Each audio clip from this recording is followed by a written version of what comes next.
हो टाकून द्या ना. हो तिथं टाकून द्या तुम्ही, म्हणजे आपल्या ह्यानं होऊन जाईल ते. टाका तुम्ही, म्हणजे तिथं रिप्लाय करा. हां रिप्लाय करा. माझा फोन तुझ्याकडे आहे प्रसाद. चालेल. मला फक्त प्रसाद दार बंद कर रे, बाहेरचा आवाज येणार नाही ना. नंतर हर्षी सिंगला म्हणून सिंगला म्हणून पण एक आहे बघा मॅम. चालू झालं. Okay. Good afternoon dear students, कैसे हैं आप लोग? Yes, so I'm waiting for you all to quickly join in and I hope all of you are wearing black today as we had decided. Yes, चलो जल्दी जल्दी आ जाइए. आज का लेक्चर YouTube पे भी होने वाला है और ऐप पे भी होने वाला है. Yes, और आज ट्रायल है, so that is why we are going to have it at both the places. Yes, very good afternoon. Okay, our team is reading all the messages in case you're having any difficulties. They look into it. आज का trial ही है, इसीलिए हमने decide किया है कि आज app पे भी लेंगे और हम YouTube पे भी जाने वाले हैं. बिल्कुल शाइना, नमस्ते. कौन सा ऐप? SPC का ऐप है. This is for students who have registered. Yes, it's a trial that we are doing today. आज YouTube प्लस SPC ऐप पे हम लेक्चर दिखाने वाले हैं. बिल्कुल बिल्कुल. In case you have any problem, oh lovely lovely, all are wearing black, great.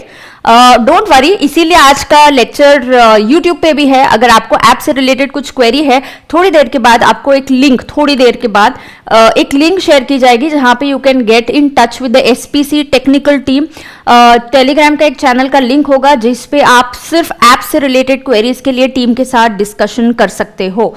तो कोई बात नहीं, अगर ऐप पे नहीं शो हो रहा है तो प्लीज आप YouTube पे तो लेक्चर देख ही सकते हैं. So we will continue. Yes, all right.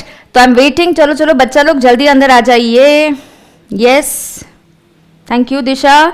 Right, I am waiting. आज हम 1 बजे घूमने की जगह पे 1 बजे सब लोग सेल्फी निकालेंगे, मैं भी निकालूंगी. तो आप मुझे आपके पिक्चर्स भेज देना. I will try and create a collage of all the pictures that I get. Yes, app पे क्लियर नहीं है, ब्लर है. ब्रिजेश, कोई बात नहीं है, ट्रायल ही चल रहा है, कुछ ना कुछ टेक्निकल ग्लिच आने ही वाले हैं. बिल्कुल don't worry about it. That is why we are on YouTube and the app. Okay, hi Sumit. Yes, जल्दी जल्दी ज्वाइन हो कर दीजिए आप. तो रेसिडेंशियल स्टेटस का चैप्टर हम स्टार्ट करेंगे. यस, पीडी में सारे अमेंडमेंट्स होंगे. पीडी का मैं अलग से भी रिकॉर्डिंग कर रही हूँ जहां पे 20 से 30 लेक्चर्स हो गए हैं. Right. Yes, good afternoon Sonu. चलो जल्दी से ज्वाइन कर दीजिए. तो मैं लेक्चर स्टार्ट करने वाली हूँ. We are on residential status. Yes, चलो वेरी गुड आफ्टरनून. आ जाएंगे भाई, इसीलिए तो हम लोग दोनों जगह ले रहे हैं. The technical team is very much looking into the issues that are there. Picture कहाँ भेजोगे? तो would you send me the picture on Insta? I think that will be good. So send me the pictures on Insta और you have my WhatsApp number. Yes, मेरा WhatsApp number भी है, उस पर भेज दीजिए या इंस्टा पे भेज दीजिए. जो भी पिक्चर्स आप भेजोगे मैं ट्राई करूँगी कि एक या टेलीग्राम पे भेज दीजिए. आई विल ट्राई कि मैं उसका कोलाज बना के I share it on a group. Yes yes, you see there is a message that the team has put up कि स्टूडेंट्स, अगर आपको DT ऑप्शन विजिबल नहीं है, please share your user name, that is your mail ID here. So there is a team which is looking into it. एक चीज तो मैं आपको बोलती हूँ कि बच्चे कभी भी आप है ना हाइपर या इम्पेशेंट मत होना. Slowly and steadily it will happen. तब तक लेक्चर मिस तो नहीं हो रहा है, हम यूट्यूब पे तो है ही ना आपके लिए. यस, सो प्लीज आप डाल दीजिए यहाँ पे. कोई भी आपकी क्वेरीज होगी तो team is very much looking into it. फिर आप मुझे बोल दीजिए sound and everything is okay बच्चा लोग. यस, सब कुछ ठीक है ना? Yes, so this message has been pinned. You can see that yes. So see, Nikhil is saying all clear on the app. So Nikhil is saying that everything is okay on the app.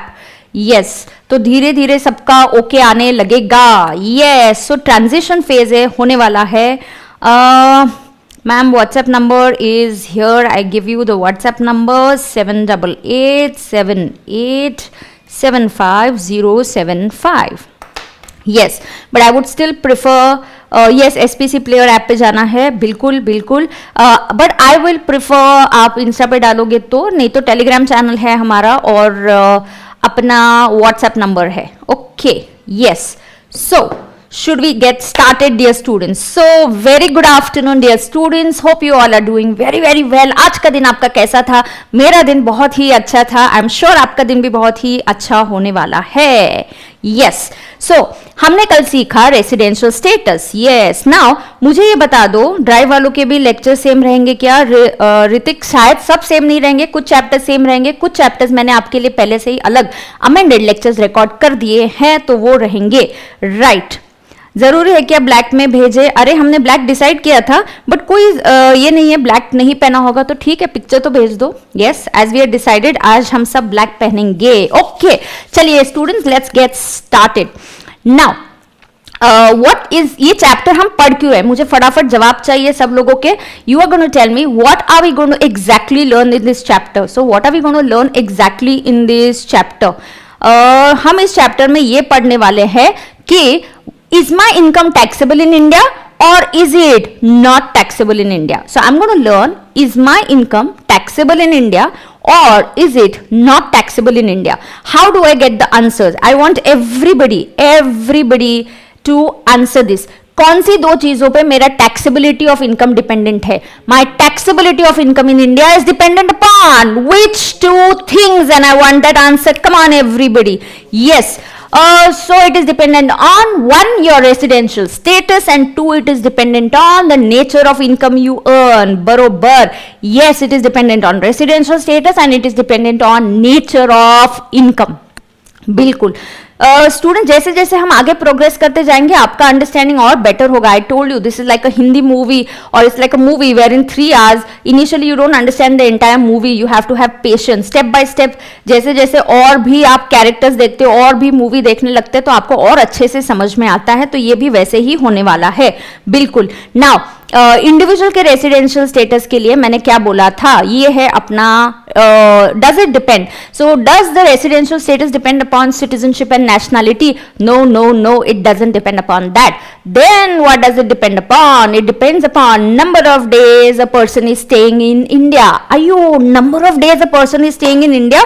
Yes, number of days a person is staying in India because what happens, आपको अपने business को digital marketing के अंदर क्यों switch करना चाहिए, इसके ऊपर मैं कुछ पॉइंट्स बताऊंगा. One second. अभी तक आप जितनी भी मार्केटिंग करते हुआ रहे थे, आप क्या कर रहे थे? आप पैम्पलेट उठवा रहे थे, आप बिलबोर्ड्स पे लगवा रहे थे, आप टीवी पे ऐड करवा रहे थे, आप कहीं पे भी करवा रहे थे. वहां पे आप अपने मार्केटिंग एफर्ट्स को मेजर नहीं कर पा रहे थे. मेजर मतलब उसको नाप नहीं पा रहे थे. मैंने पैम्पलेट बटवाए, मैंने 1 lakh one second just a minute. पर मेरी दुकान पे जो बंदा आया वो पैम्पलेट्स के थ्रू आया, कैसे आया? अब उसको ट्रैक करना मुश्किल हो जाता था. एक तरीका ये हो सकता है, हम जब भी कोई कस्टमर आ रहा है उसे हम पूछ रहे हैं कि सर आपको हमारे बारे में कैसे पता लगा? बंदा कह रहा है कि मैंने आपका पैम्पलेट देखा था, मैंने आपकी होर्डिंग देखी थी, या फिर मैंने टीवी में ऐड देखी थी, फलाना चलाना कर रहा था. इस चक्कर वन सेकंड एफर्ट्स को मेजर कर सकते हो, पर कितना, कहां तक करोगे? हर काय बंदा भी इरिटेट हो सकता है. और क्या सारे ना बताए, आपने फॉर्म भर दिया, भाई फॉर्म भर दो. बंदे ने फॉर्म आणि मी म्हणते मी काय, ठीक आहे, मी आत्ताची सायकल. All right. ठीक है.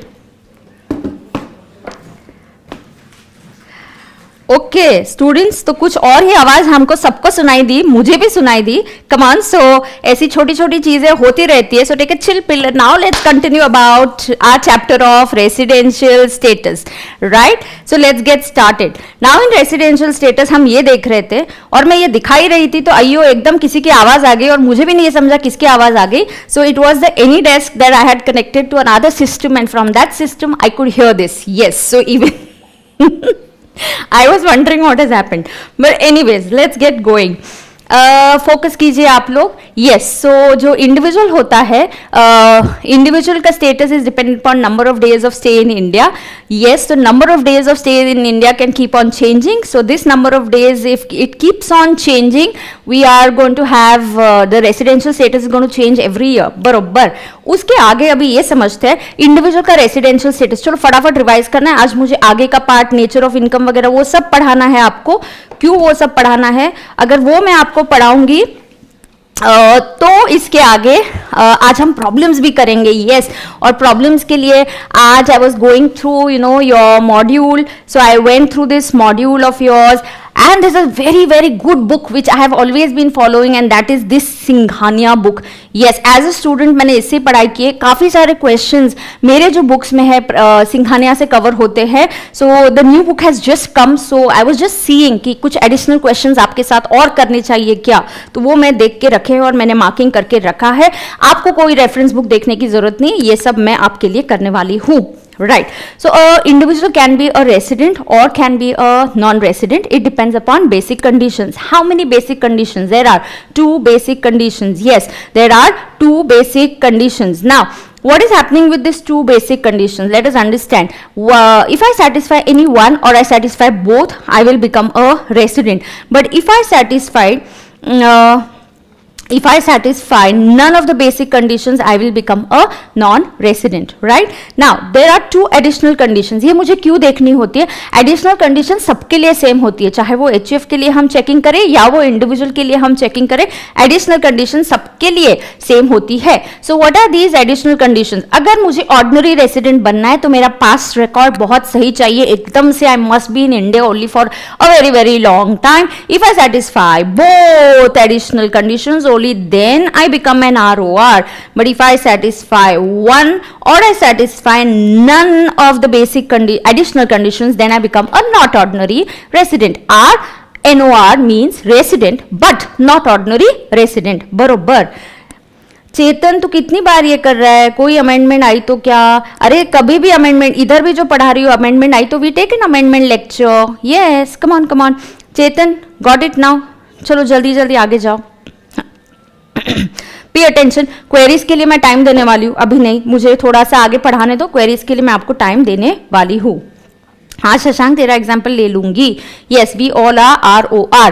अब मैं नहीं देखने वाली हूँ ऐप की चैट की तरफ, ठीक है? हाँ चलो, बेसिक कंडीशन मेरे साथ, लाउड एंड क्लियर, आवाज एकदम जोर से होनी चाहिए आपकी. चलो सारे मेरे साथ. क्या होता है बेसिक कंडीशन?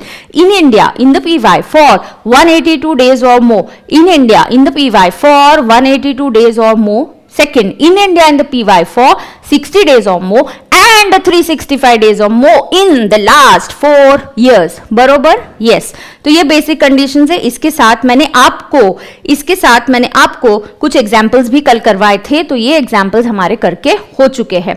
फिर हमने रामबाण देखा और रामबाण में हमने देखा अलग अलग असेसीज की रेसिडेंशियल स्टेटस. हमने देखा HUF का रेसिडेंशियल स्टेटस. ना how do I calculate the residential status of HUF? HUF is going to be how? What is the residential status of HUF? Let us understand. Now, as far as the HUF is concerned, what I must अयो salary खुला, आज क्या हो क्या रहा है? Yes, okay. HUF का residential status किस पे डिपेंड करता है? It depends upon control and management. It is dependent on control and management. Control and management wholly in India resident, wholly outside India non-resident. Partly in India, partly outside India you become a resident. HUF आगे NOR मतलब ordinary resident and not ordinary resident हो सकता है. ये किस पे depend करेगा? Here you have to bring the karta into the picture. So karta comes into the picture and if karta satisfies the additional conditions. Are the additional conditions same? Ayyo, yes, they are the same as above. Additional conditions are same as above. Yes, so same. कि what are the additional conditions? In a resident in at least 2 years out of the last 10 years. Resident in at least 2 years out of the last 10 years and 730 days or more in the last 7 years. तो हम past record देखते हैं. Additional में हम current year का कुछ नहीं देखते. एडिशनल कंडीशंस में हम आपका पास्ट रिकॉर्ड चेक करते हैं. बिल्कुल ऐसा ही होता है. So this is about HUF. आगे के स्टेटस तो सुपर डुपर इजी है. Why super duper easy? Why are they very easy? Is because residential status आगे के जो लोग होते हैं उनके लिए ऑर्डिनरी और नॉट ऑर्डिनरी ये स्टेटस होता ही नहीं है. ऑर्डिनरी और नॉट ऑर्डिनरी ये स्टेटस होता ही नहीं है. दे आर जस्ट रेसिडेंट और they are just non resident. They are just resident और they are just non resident. Resident when again it's same like the HUF वाला part. Control and management. See control and management किधर हो सकता है? Holi in India तो तुम तो RE बन जाओगे. होली आउटसाइड इंडिया तो तुम क्या बन जाओगे? NR बन जाओगे. Partly in India and partly outside India तो तुम क्या बन जाओगे? रेसिडेंट बन जाओगे. Is that clear? This is for AOP, BOI, LLP, firm, AJP. Cool, all good, yes, बरोबर, शाबाश। चलो आगे। तो आपने फ्लोचार्ट भी वापस बना के लिया है। आप जितनी राइटिंग प्रैक्टिस करोगे उतना अच्छा होगा हमारे लिए। सो फोकस कर दीजिए यहाँ पे, yes. Late us understand company के लिए it is dependent upon poem is place of effective management. आज इन सब केसेस पे हम प्रॉब्लम भी सॉल्व करने वाले, तो और अंडरस्टैंडिंग बेटर हो जाएगा। Yes, now let us understand कि इंडियन कंपनी अगर होती है तो it is always resident in India. हम उनका इफेक्टिव मैनेजमेंट वगैरह कहाँ पे है वो कुछ भी नहीं देखते। Indian company is always treated as resident in India. Indian company is always treated as resident in India. Foreign company it depends upon the POEM is place of effective management. कुछ तो आपका प्लेस ऑफ इफेक्टिव मैनेजमेंट अगर India में भी होता है ना, तो हम आपको क्या ट्रीट करेंगे, we will treat you as a resident. And if your POEM place of effective management, चलो पोयम का full form place of effective management किधर है, आउटसाइड इंडिया है, तो we will treat you as a non resident. Okay, yes, I want you to write a few headlines. तो आज की ताजा खबर लिख के लेंगे, चलो चलो जल्दी करो। Yes, let's write down headlines. बिल्कुल, तो लिखिए पहला headline, only headline is top red margin. So let's write down only individual and HUF। Only कौन, individual and HUF। Yes, only individual and HUF have the further status of ordinary resident and not ordinary resident. Have the further status of ordinary resident and not ordinary resident. Okay, बरोबर लिख के लिया सबने। घर पे रोज 10-10 minute headlines पढ़नी है। I want you to revise, keep revising. कल से वगैरह मैं होमवर्क भी देना चालू करने वाली हूँ, ठीक है। Yes, so please understand, headline लिखा only individual and HUF have the further status of ordinary resident and not ordinary resident, बरोबर। अब सुनना, अब मैं थोड़ा आगे जाऊंगी एंड आगे आपको जाके ये बताऊंगी नेचर ऑफ इनकम क्या होता है, और इनके कॉम्बिनेशन के बाद हमको पता चलेगा whether my income is taxable in India, yes और नो, बरोबर। Now let us understand further nature of income. आइयो, क्या सिखा रही हूँ, nature of income. Yes ma'am, why HUF and individual have ordinary and not ordinary? Yes, because only for individual वहां पे stage वगैरह रहता है ज्यादा, बाकी company firm and all control and management के बेसिस पे देख लिया, more than enough. Yes, all right, आगे लेट्स अंडरस्टैंड आगे। ओके, चलो नेचर ऑफ इनकम सब लोग मेरे साथ। आज क्या करेंगे, 1 बजे तक मैं ये थोड़ा थ्योरी वाला पार्ट करती हूँ, तो फिर प्रॉब्लम सॉल्विंग करेंगे। आज मैंने कुछ प्रॉब्लम्स मैंने डिसाइड किए हुए जो हम आज से सॉल्व करना चालू कर देंगे। चलो ग्रेट। नेचर ऑफ इनकम का कंसेप्ट क्या है? अच्छा मैम, वो जो इंडिविजुअल है ना, इंडिविजुअल उसका रेसिडेंशियल स्टेटस निकालते वक्त हमने बेसिक कंडीशंस पढ़ी थी ना? हाँ पढ़ी थी, बराबर। उस बेसिक कंडीशंस में मैम कुछ एक्सेप्शंस है ना? हाँ, कितने एक्सेप्शंस है बताओ मुझे। चलो, how many exceptions are there? 3 exceptions are there. How many exceptions are there? There are 3 exceptions. Have I taught you the exceptions right now? No, अभी तक हम बिरयानी खाने नहीं लगे हैं, अभी तक हम दाल चावल पर ही है। Yes, so there are 3 exceptions. So we are not going to eat biryani even today. We are going to still continue with dal chawal only. Yes, अच्छे बच्चे, very good. Very good, very good. अच्छा, बिल्कुल। अब मैं आपको बता देती हूँ, ये जो बेसिक कंडीशंस मैंने बताया, it is covered under section 6(1). Yes, the basic conditions, ये सेक्शन नंबर याद रखने की जरूरत नहीं है। टैक्स में बहुत सारे सेक्शंस होते हैं जो इंपॉर्टेंट वाले हैं, मैं आपको बता दूंगी कौन से लर्न करने चाहिए।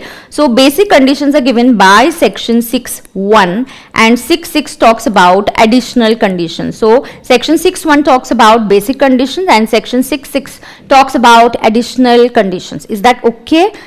Even if you remember, okay. Even if you don't remember, absolutely fine. All right. Now, उसके आगे देखिए, नेचर ऑफ इनकम। मैं नहीं चाहती कि आप पढ़िए, मैं ऐसा चाहती हूँ कि आप बहुत ध्यान से सुनिए।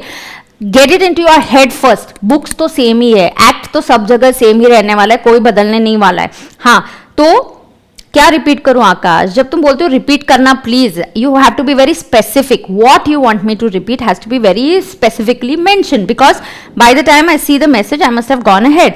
सो I just give you the section की basic conditions are given by section 6(1), additional conditions are given by section 6(6). That's it. अभी तक मैंने नया कुछ नहीं पढ़ाया। अब मैं आपको पढ़ाऊंगी। आकाश, मुझे थम्स अप चाहिए तुम्हारा। चलो जल्दी, I want a thumbs up from you. Yes, आज बहुत काम करना है, 1 बजे घूम के आना है, 1 बजे एक सेल्फी भी निकालना है, फिर मुझे सेल्फी भी भेजना है। यस, चलो चलो जल्दी। नहीं रे, रेसिडेंशियल स्टेटस कंप्लीट हो गया क्या? नहीं नहीं, रेसिडेंशियल स्टेटस और बहुत सारे दिन चलेगा, 5-6 लेक्चर्स तो आराम से है। सो जस्ट नोट करना है क्या? नहीं, नोट नहीं करना है। ओके, सेक्शन नोट नहीं किया तो भी चलेगा। हाँ ठीक है, okay let's go ahead. Nature of income can be Indian और फॉरेन। क्या बताया? Nature of income can be Indian और फॉरेन, बरोबर। यस, अब समझते हैं। अब हम ये समझेंगे कि नेचर ऑफ इनकम जो होता है, इंडियन इनकम कब होता है। अब ध्यान से सुनना, there is a concept of accrual of income. There is a concept of accrual of income. Accrual, अभी अभी मुझे चाहिए how individual and HUF have same status. No, they do not have same status. Vanishka, they do not have same status. Individual का अलग है, HUF का अलग है, बट दोनों को ऑर्डिनरी और नॉट ऑर्डिनरी का स्टेटस होता है। That's all. यस ना, थोड़ी देर के लिए मैसेजिंग बंद कर दीजिए। Yes, so please stay focus so that you learn this concept. It is very very important for us. बिल्कुल, so please stay focused. I told you, ये लेक्चर अभी और 5-6 लेक्चर्स तो आराम से अपने को लगने वाले रेसिडेंशियल स्टेटस के लिए। यस, सो बिंदास आराम से करते रहिए। Okay, now there is a concept of accrual. Now I do not want any disturbance, no flow to be broken in between. Go in my flow first and at the end I give you time to answer your queries. कल तक शाम तक जो भी Telegram पे queries थी वो भी मैंने solve कर दी है। I'm very particular about query solving because it's very important कि आपकी सारी queries जो सिलेबस से रिलेटेड है वो मैं बिल्कुल तुरंत ही solve कर दूँ। Yes, okay. Now please stay focused. Pay attention. Income can be Indian or foreign income. Income समझने के लिए हमें एक कंसेप्ट समझना है, and that is the concept of accrual. Accrual of income समझना है। We have to understand the concept of accrual of income. Now what happens with accrual of income? Let us understand. Okay, now accrual of income में क्या होता है? कहाँ income आपका earn कहाँ हो रहा है, एक्रू कहाँ हो रहा है? जैसे if I have a property or my business, I'm doing business in India, so my income accrues in India. I'm doing business in India. राशि, मैं तुम्हारी क्वेरी अभी नहीं सॉल्व करूंगी प्लीज। मैंने अभी बताया ना बेटा, हर एक को इंडिविजुअली मैं कैसे बताऊंगी? क्या बोला? I give you time for query solving ना। सो प्लीज प्लीज चल पहले थम्स अप दे दे, फिर क्वेरीज पूछना, मुझे सिखाने दो थोड़ा। ओके, क्वेरी सॉल्विंग का सेशन करते हैं ना हम लोग, एक अलग सेशन यूट्यूब पे अलग टाइम पे, एक बार शाम को आ जाऊंगी और एक बार जैसे चैप्टर 1 खत्म हो गया, आई गिव यू 20 गुड मिनट्स ना, हमने क्वेरी सॉल्विंग किया, वैसे ही करेंगे, बट नॉट नाउ बेटा प्लीज। हाँ ठीक है, थम्स अप दे दे पहले मुझे। हाँ चलो, इंडियन इनकम के लिए ये देखना है, कोई भी इनकम के लिए मुझे ये देखना है एक्रूअल कहाँ पे हो रहा है। तो अगर मेरा बिजनेस इंडिया में है तो इनकम एक्रू कहाँ होता है? इंडिया में। अगर मेरा बिजनेस इंडिया के बाहर है तो इनकम कहाँ एक्रू होता है? इंडिया के बाहर एक्रू होता है। If I have a property in India and I get rental income, मेरा एक प्रॉपर्टी है इंडिया में और रेंटल इनकम मिलेगा मुझे, बरोबर। So I will get rental income. ये जो रेंटल इनकम होता है, रेंटल इनकम जो होता है ये इंडिया में एक्रू होता है, right, because the property is in India. Whenever my source of income, business और प्रोफेशन जो होता है is in India, then my income will accrue in India, right. Now nature of income depends upon two things. It depends upon two things. It depends upon accrual of income and it depends upon receipt of income. Yes, it depends upon two things, accrual of income and receipt of income. Now students, यहाँ पे ना मुझे पता रहता है कौन सी चीज़ों पे बच्चे गलतियाँ करते हैं, तो मैं जैसे ही आपको एक कंसेप्ट पता सिखा दूंगी, मैं बोलूंगी कि बच्चों की गलती करने का चांस यहाँ पे होता है, तो आपने वो नोट करना चाहिए। यस, और नोट ये करना है कि हमें यहाँ गलती नहीं करनी है। So I know where students के फिसलने के पॉइंट्स कौन से, एक्सीडेंट पॉइंट्स कौन से, तो मैं पहले से आपको बता के रख दूंगी। यस, तो इनकम का जो नेचर होता है is depends upon two factors, one is accrual of income and the other is receipt of income.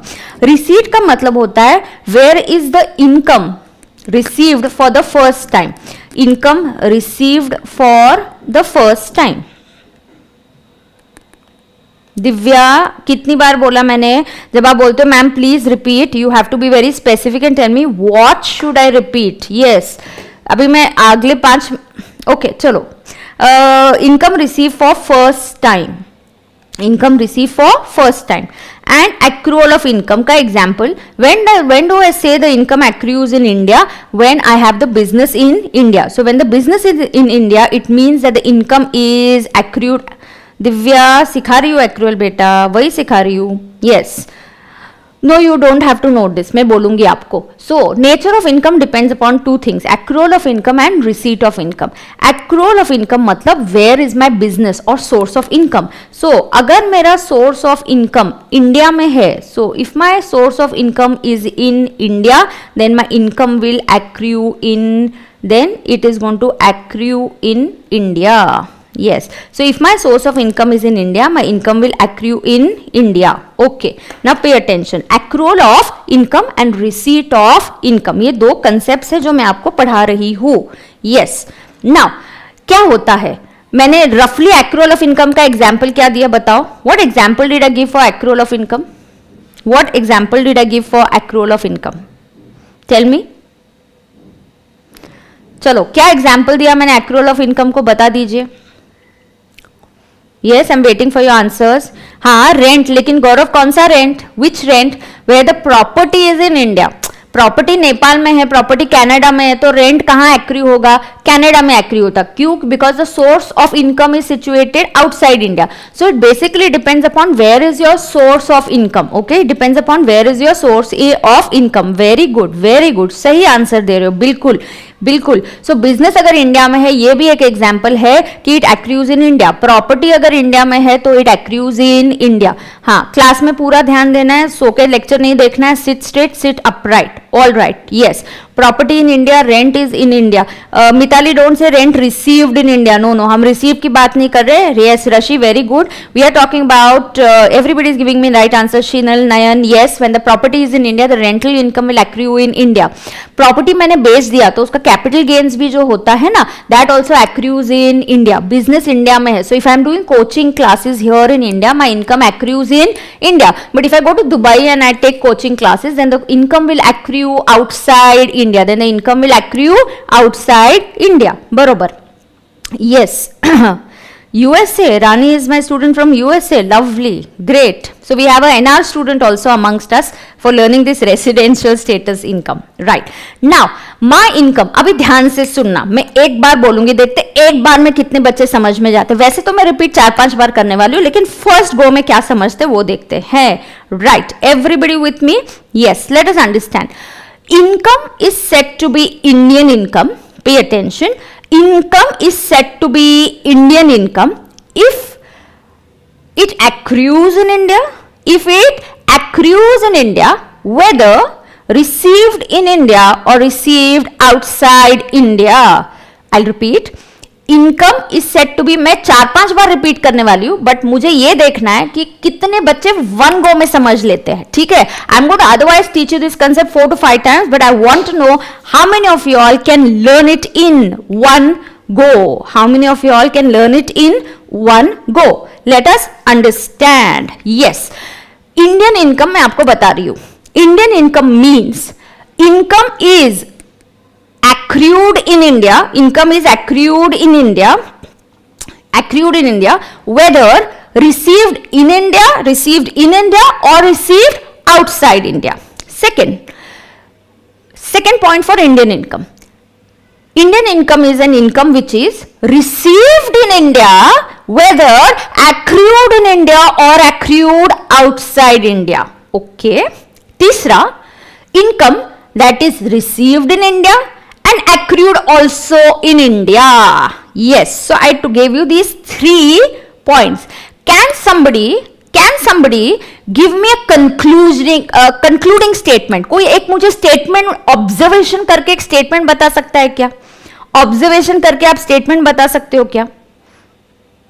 Yes, क्या ऑब्जर्वेशन है मैम? मतलब आप जो भी बोलती गई उसमें हमने ये ऑब्जर्व किया कि एक्रूअल और रिसीव्ड में से एक तो भी चीज इंडिया में होना ही चाहिए. क्या इंडिया में होना ही चाहिए. So out of the accrual और रिसीव्ड वाले पार्ट में से एक भी चीज इंडिया में है तो आपका इनकम बन जाता है Indian income.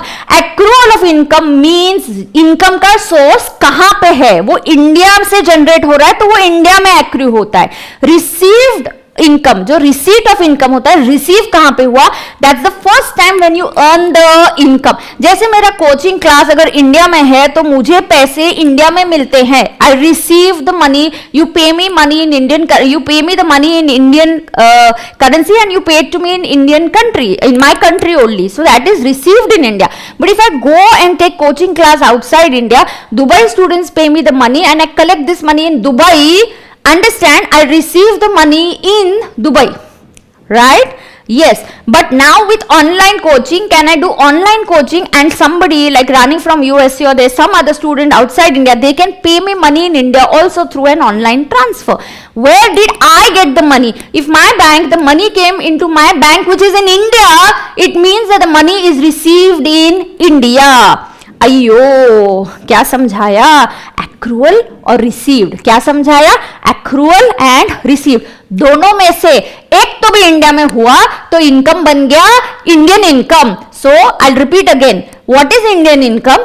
Income that is accrued in India.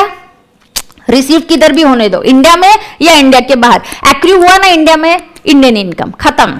Second, income that is received in India, whether accrued in India or whether accrued outside India. Accrue किधर भी होने दो, रिसीव हुआ ना इंडिया में, खत्म, Indian income. Third, received and accrued both in India, then it becomes Indian income. अगर मैंने ये आपको डेफिनेशन इंडियन इनकम की बताई, क्या कोई मुझे फॉरेन इनकम की डेफिनेशन बता सकता है? मैंने आपको इंडियन इनकम की डेफिनेशन बताई. Can you tell me, can you guess what would be foreign income? No queries, I'm not looking at any queries right now. हाँ, फॉरेन इनकम मुझे आप बता सकते हो. मैं थोड़ी देर के बाद चैट में देखूंगी, अभी नहीं देखूंगी. अभी मेरे जो क्वेश्चंस है उसके आंसर्स देखूंगी. Yes Vedant, yes you have given the right answer both. हाँ, हर एक जन अपना अपना आंसर दो. Very good, very good. Foreign income will be, अरे वाह वाह वाह, सही है, सही है. अरे वाह, आई एम तो super happy. I am on cloud 9 today. I am on cloud 9 today because my students are giving me correct answers. बरोबर. अरे वाह.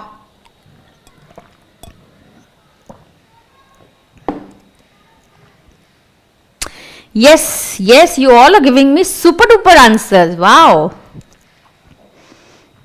वाह वाह, बिल्कुल बिल्कुल. मैं इंडियन इनकम में जब बोलती हूँ, अब देखो मैं एक एक स्टेप में, पहले मैं आपको एक ओवरऑल पिक्चर देती हूँ, फिर हम डुबकी लगाते जाते, फिर in depth in depth in depth पढ़ते जाएंगे. यस, बिल्कुल सही. इंडियन इनकम क्या होता है? इनकम एक्रूअल और रिसीव्ड में से एक तो पार्ट इंडिया में होने दो यार, तो इंडियन इनकम. दोनों इंडिया में हो गया तो इंडियन इनकम. अयो, एंड दोनों इंडिया के बाहर हो गया तो foreign income. When income is accrued outside India, received outside India, मतलब इंडिया से कोई संबंधित नहीं है तो वो फॉरेन इनकम बन गया. Income is accrued where, outside India, received where, outside India, then it is foreign income, then it is foreign income.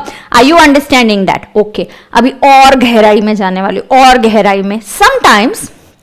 Sometimes yes yes बिल्कुल आप सही आंसर दे रहे हो. I am on cloud 9 today. If some students have studied English BCR with me, they know we used to do a lot of phrases और idiom सीखते थे. So on cloud 9 मतलब 7वें आसमान पे हूं मैं आज. मतलब मैं बहुत खुश हूं आज बिकॉज आप मुझे सही आंसर्स दे रहे हैं. यस, थोड़ी देर आपकी क्वेरीज रखिए ना, मैं देती हूँ ना time. Please please please. Now I am going to say, अब देखो मैं डेफिनेशन ही वापस बोल रही हूँ, मुझे आप बोलना मैंने कौन सा वर्ड ऐड किया. हाँ, I am going to add something in the definition and I want you. Yes yes, great. 5 idioms per day we used to do. lovely. yes, अब सुनिए, मैं कुछ ऐड करने वाली हूँ, मुझे आपका ऑब्जर्वेशन चाहिए एकदम ध्यान से. यस, देखना यहाँ पे, I am saying Indian income is 1 income that is accrued in India or deemed to accrue in India, whether received in India or received outside India. Second, income that is received in India or deemed to be received in India, whether accrued in India or accrued outside India. Third, income that is accrued oblique deemed to accrue and received oblique deemed to be received in India is Indian income.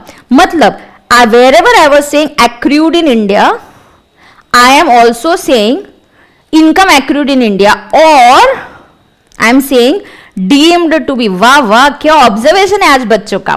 deemed to be accrued in India. हाँ, एक भी ऐसा बच्चा है जिसको समझ में नहीं आ रहा है, I am more concerned with you all. I am going to give you time to ask your queries and I will solve it. Don't worry about it. किसी को कोई चैप्टर इजी लगता है, किसी को कोई चैप्टर डिफिकल्ट लगता है, किसी को कोई सब्जेक्ट इजी लगता है, किसी को कोई डिफिकल्ट लगता है. I used to love tax and accounts. I used to be very scared of costing.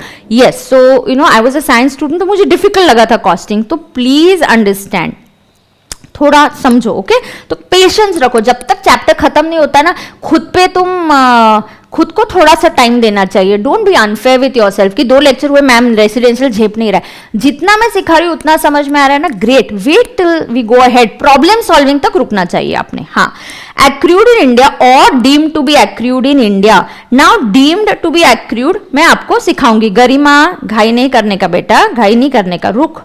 हाँ, तो इंट्रोड्यूस ही इसके लिए दिया है ना कि मैं सिखाऊंगी आपको. Wait, there is a proper definition of it. Wait.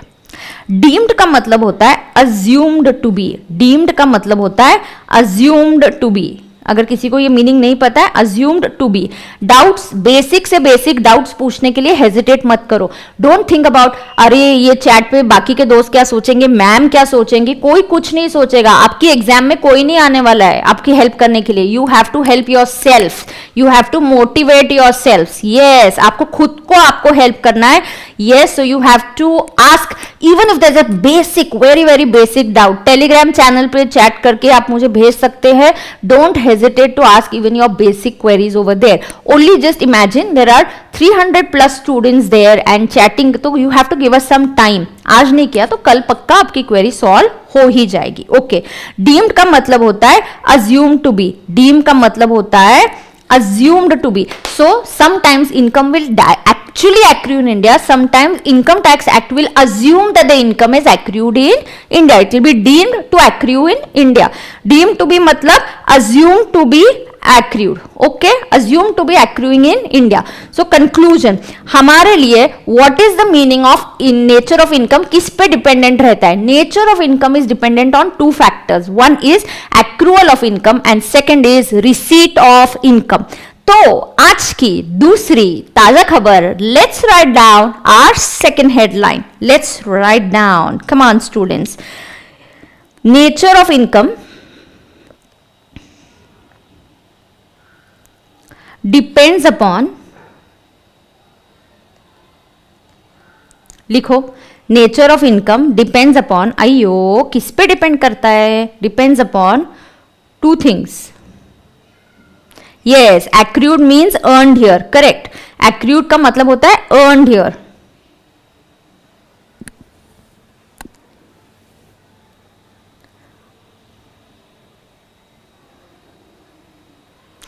अरे गरिमा रुक ना, प्रॉपर्टी इधर ऐसा नहीं होता है. When property is in India, any income arising from that is set to accrue in India. Yes, wait, अभी तक डीम्ड नहीं सिखा है, रुक ना जरा, तू सिखाने तो दे. हाँ, पहले हेडलाइन लिखो. Nature of income depends upon 2 things. 1, accrual of income, मतलब इनकम किधर एक्रू हो रहा है? Accrual of income.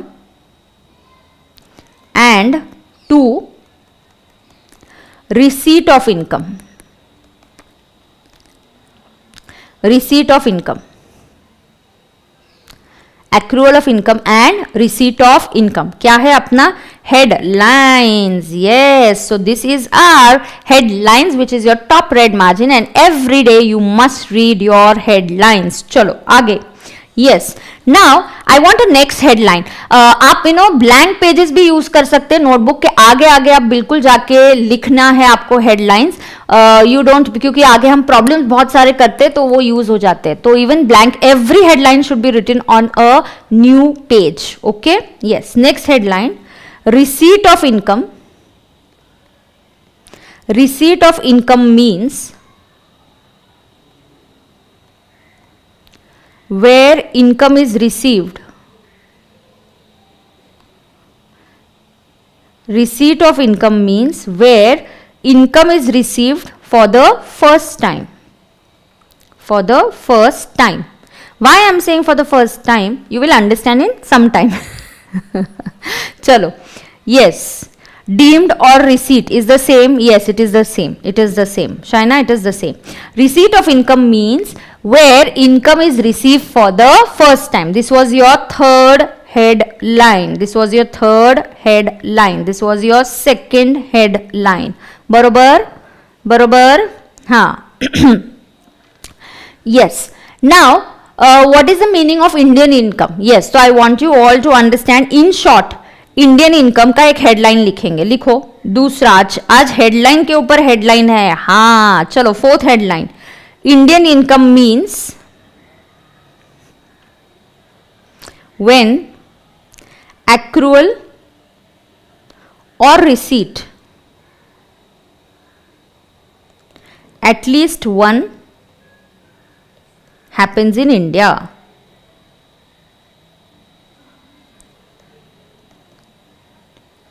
Next headline. चलो लिखना है. एग्जाम में राइटिंग स्पीड होता है. You should be able to write. मैं क्यों राइटिंग प्रैक्टिस दे रही हूँ? एग्जाम में बोल के नहीं बताना है एग्जामिनर को, लिख के बताना है. राइटिंग प्रैक्टिस करो. चलो जल्दी. Indian income means when accrual or receipt at least one thing happens in India or when both happen in India. Or when both happen in India. आइयो किधर लिख रहे तुम लोग? हेडलाइंस. किधर लिख रहे तुम लोग? Headlines. Yes, come on, keep writing. So Indian income means when accrual or receipt में से at least one thing is happening in India or both is happening in India. Super duper great. So what is foreign income? So what is foreign income? When both is happening outside India. Okay. Now let us understand what is accrual and deemed to accrue. Just some examples. Let us understand. मैं यहाँ से पढ़ के लेती हूँ note से. Indian income. So पहला क्या है? It is received in India.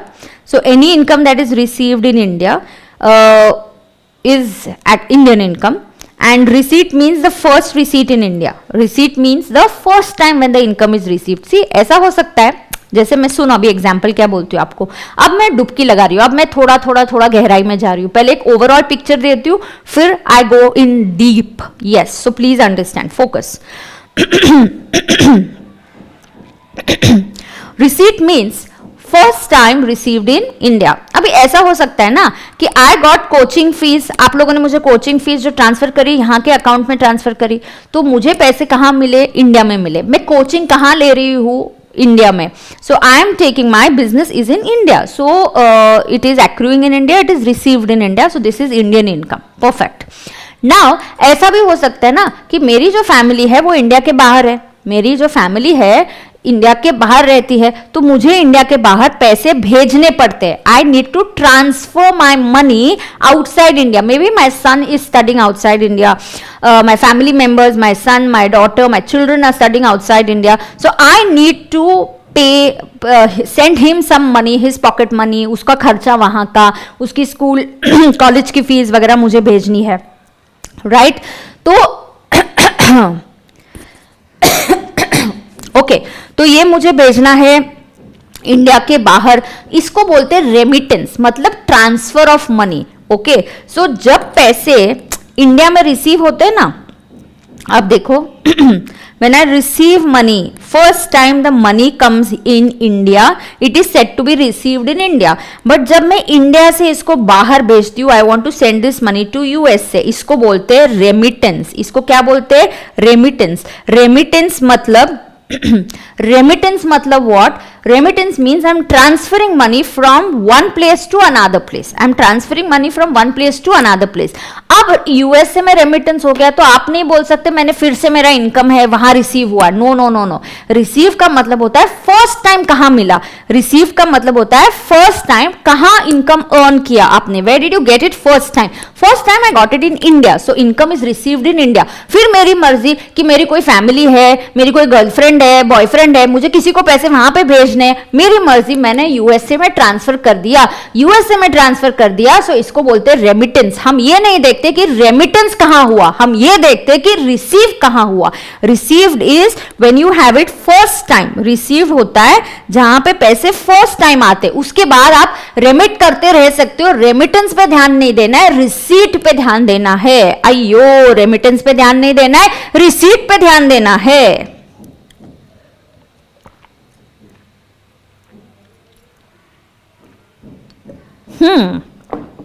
Remittance पे ध्यान देना है क्या? ना ना ना, किस पे ध्यान देना है? रिसीव पे। इसीलिए मैंने हेडलाइंस में क्या लिखवाया? Receipt of income means where income is receive for the first time, where income is receive for the first time. अच्छा मैम, हम एग्जैक्टली क्या सीख रहे हैं? थोड़ा सा recap. In this chapter I am going to answer a question, whether my income is taxable in India, yes और no.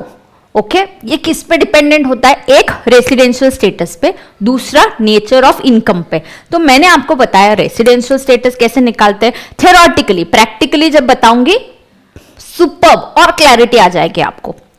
उसके बाद मैम फिर यूएसए में टैक्स लगेगा क्या? नहीं, कोई भी कंट्री रेमिटेंस पे टैक्स नहीं लगाती, कोई भी कंट्री, सबको इतना लॉजिक सही होता है। मनी एक जगह से दूसरी जगह पे ट्रांसफर करने पे टैक्स नहीं लगता है यार, ये तो मेरा इनकम ऑलरेडी अर्नड है, right? This is just a remittance, yes.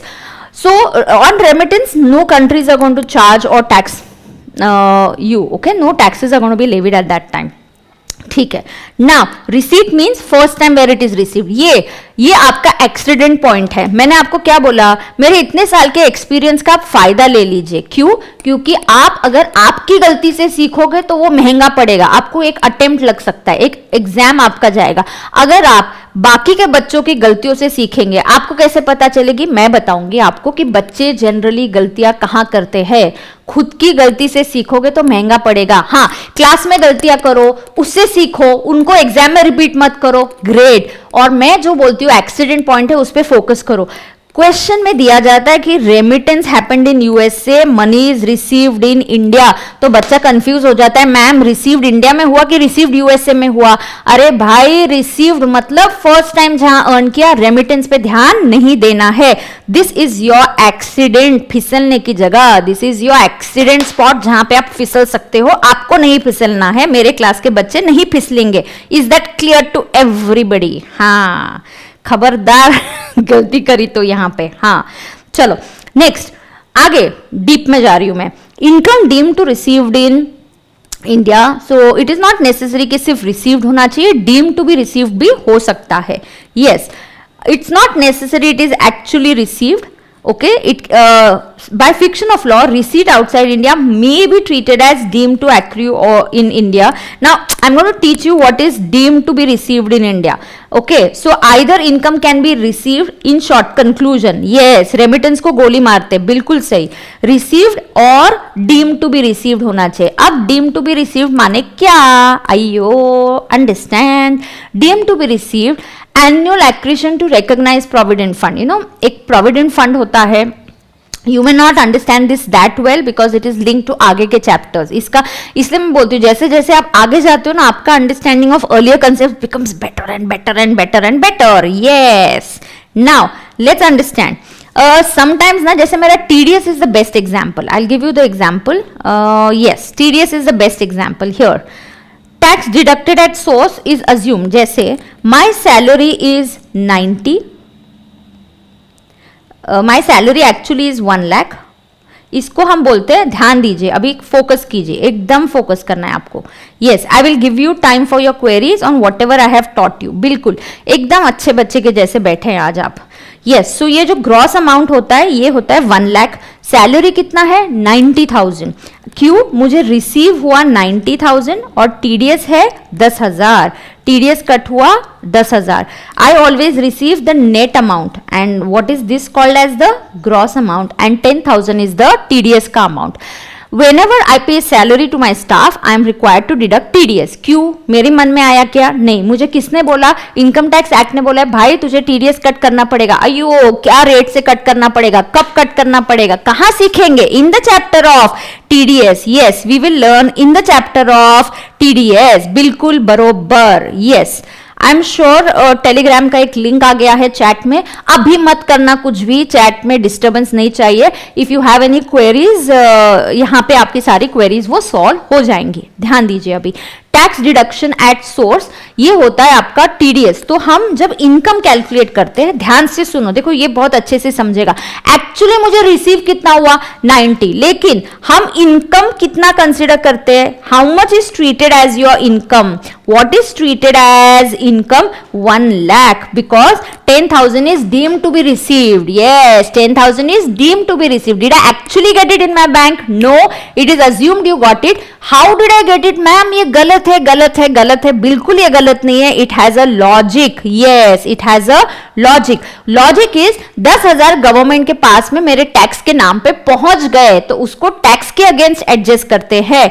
अगर इस पर्सन का टैक्स लायबिलिटी अज्यूम कि इसकी टैक्स लायबिलिटी बाकी सब इनकम वगैरह ऐड करने के बाद इसकी टैक्स लायबिलिटी सपोज कुछ 15,500 आती है, इसका टीडीएस ऑलरेडी पहुंच गया, इसको फिर से 15,500 नहीं देने का, उसको बोलने का रुक, तेरा 10,000 ऑलरेडी हमको मिल गया है, सो 10,000 माइनस करके he will pay 5,500, he will pay 5,500।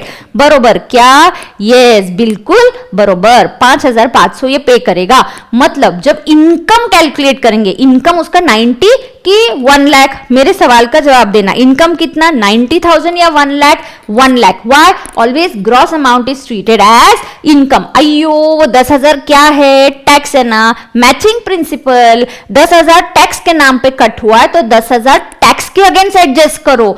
10,000 tax के नाम पे कट हुआ है तो 10,000 टैक्स के अगेंस्ट एडजस्ट करो। There is a matching principle that 10,000 is deducted in the name of tax. Please adjust it against your tax liability only. Yes, and what will be the income? 1 lakh. Out of that 1 lakh, how much did I receive? I received 90,000. And what is deemed to be received?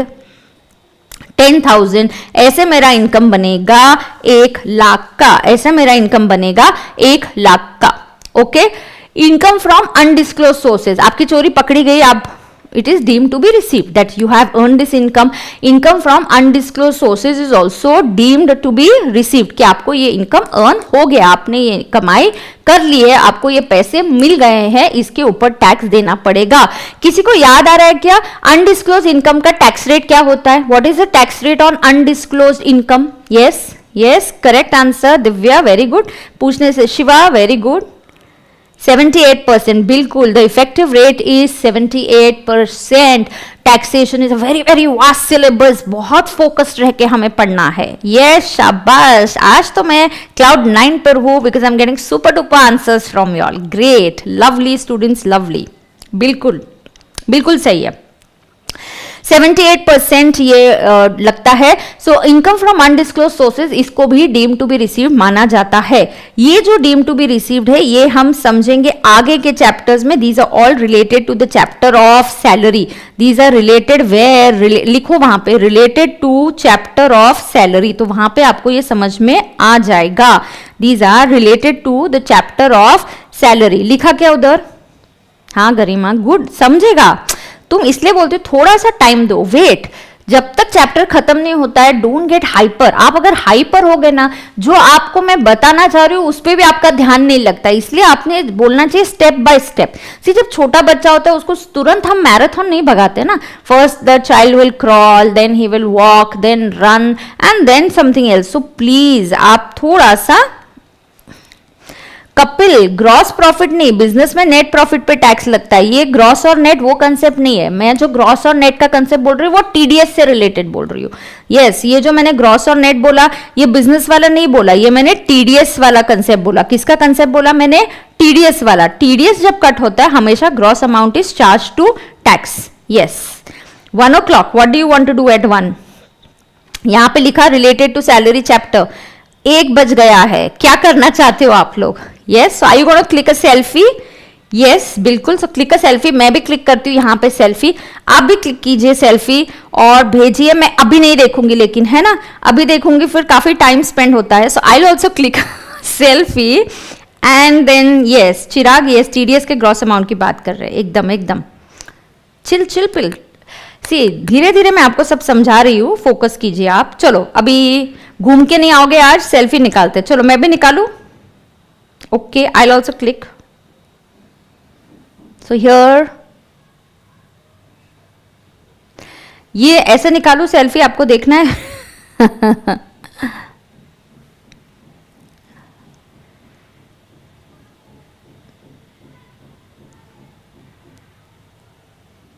Yes, so I have clicked 2 selfies now.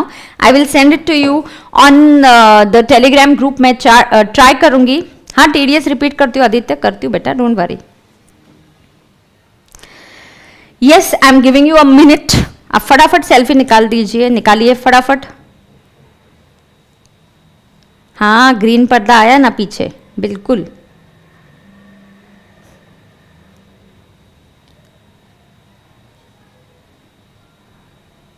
So I have clicked 2-3 selfies. I hope you all also click and send me the best selfie that you think. Yes.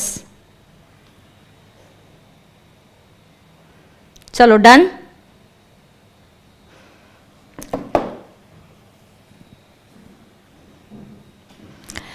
अयो done क्या?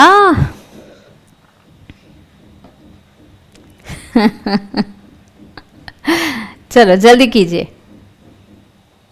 गर्विता, कौन से Telegram की link चाहिए बेटा तुझे? Pictures आना चालू हो गए, इंस्टा पे मैसेजेस आना चालू हो गए हैं। Lovely, great. लेकिन मैं कब देखूंगी? क्लास के बाद, डिस्टर्बेंस नहीं करूंगी, है ना। हमारे साथ का जो 1-1.5 घंटे का टाइम है इफेक्टिवली यूज करना है पढ़ाई के लिए। यस यस, चीज। ओके, सब लोगों ने निकाली क्या? अच्छी वाली सेल्फी भेज दीजिए। Maximum people send. Yes, happy black day to all of you. Even if you are not wearing black, class के बाद अगर चांस है तो ब्लैक पहन के सेल्फी भेजिए, नहीं तो सेल्फी भेजिए। आपका पिक्चर होना जरूरी है। I try and make a collage and I will send it to you, share with you. तो मैं कल तक आपको एक कोलाज फिर आपके साथ शेयर कर दूंगी। यस, एसपीसी टीम वाला ऊपर है ना रे? हाँ डन। वाह वाह, बुक्स भी मिल गए। धीरे धीरे देखो सब होता है, सब everything falls in place. Yes, आप मैसेज भेज देना, मैं एक्सेप्ट कर दूंगी। Don't worry, if you want you can tag me, add it as your story, I will put it in my story also. Yes, चलो डन। वाह वाह, भेज दी। लवली, चलो लेट्स गेट स्टार्टेड। अभी 1 बज गया तो clap your hands and sit straight. Come on everybody, clap your hands and gate charged up. Yes, so we are going to continue आगे। चलो फटाफट सबने भेज दिया। पढ़ाई के टाइम पढ़ाई करने का 1 मिनट का ब्रेक लेके मस्ती कर लो, कोई प्रॉब्लम नहीं है। लेकिन जब पढ़ाई करोगे get started. Okay, somebody wanted me to just repeat this TDS वाला कंसेप्ट। मैं एक बार कर देती हूँ, ध्यान से सुन लीजिए। अभी ये मैंने कंसेप्ट है ना, जिसने भी बोला स्टूडेंट भाई मैंने ये कंसेप्ट पहले पढ़ाया हुआ है, फिर से पढ़ा लेती हूँ। अगर मेरी सैलरी 1 लाख है, I always do not get 1 lakh. Sometimes TDS provisions are applicable, and whenever TDS provisions are applicable, yes, whenever TDS provisions are applicable, yes, देखो कुछ बच्चों को चाहिए था ना वो टेलीग्राम के चैनल का लिंक, पिन हो गया वो message, it has been pinned. So please आप उस मैसेज पे आपकी जो भी क्वेरीज है सॉल्व कीजिए। Have a little bit of patience, technical things do take some time. Yes, technology take some time, have some patience, don't worry. Okay, 3 साल में हम सीए बनने वाले, तो प्रोफेशनल जैसे एटीट्यूड रखने का। हाँ बिल्कुल, चलो आगे। ग्रॉस अमाउंट 1 लाख है, मुझे सैलरी मिला 90,000 which is the net amount. 10,000 is TDS. what is going to be treated as my income? 1 lakh is going to be treated as my income. Always gross amount, अगर TDS cut होता है तो net amount नहीं, gross amount is treated as income. 10,000 is deemed to be received. 10,000 is deemed to be received. Yes. So 10,000 ये deemed to be received होता है. Everybody okay with this? Yes. So this is what is about TDS. और please understand, बहुत distraction Telegram पे हो रहा है। आकाश तू क्यों देख रहा है अभी टेलीग्राम? अभी नहीं देखने का है। हाँ, आज के दिन ही होगा, फोटो भेजेंगे आज के दिन, कल से नो डिस्ट्रैक्शन। टेलीग्राम के चैनल का रूल पता है, ओनली मेरा जो क्वेरीज का चैनल है it is only for query solving. हाँ yes, come on. So TDS का ये जो 10,000 है gets adjusted against tax liability. You can adjust this against tax liability. So adjust it against the tax liability. बरोबर। सो अगर मेरी liability 15,500 है तो 10,000 लेस होके 5,500 पे करना पड़ेगा। चिराग तू ही बता मैम सैलरी पे टीडीएस लिमिट कितनी होती है, इस पे मैं क्या आंसर करूंगी? देखती हूँ तू मुझे पहचान गया है कि नहीं पहचान गया है। चिराग तू ही बता, तेरा अगर ये सवाल होगा मैम सैलरी पे टीडीएस लिमिट कितनी होती है, तो मैं क्या आंसर करूंगी? मैं आंसर करूंगी कि ये मैं टीडीएस के चैप्टर में सिखाऊंगी। Okay, now what up pay attention, income accrues in India means what? ये होता है meaning of income that accrues in India, income that accrues in India, बिल्कुल हाँ, yes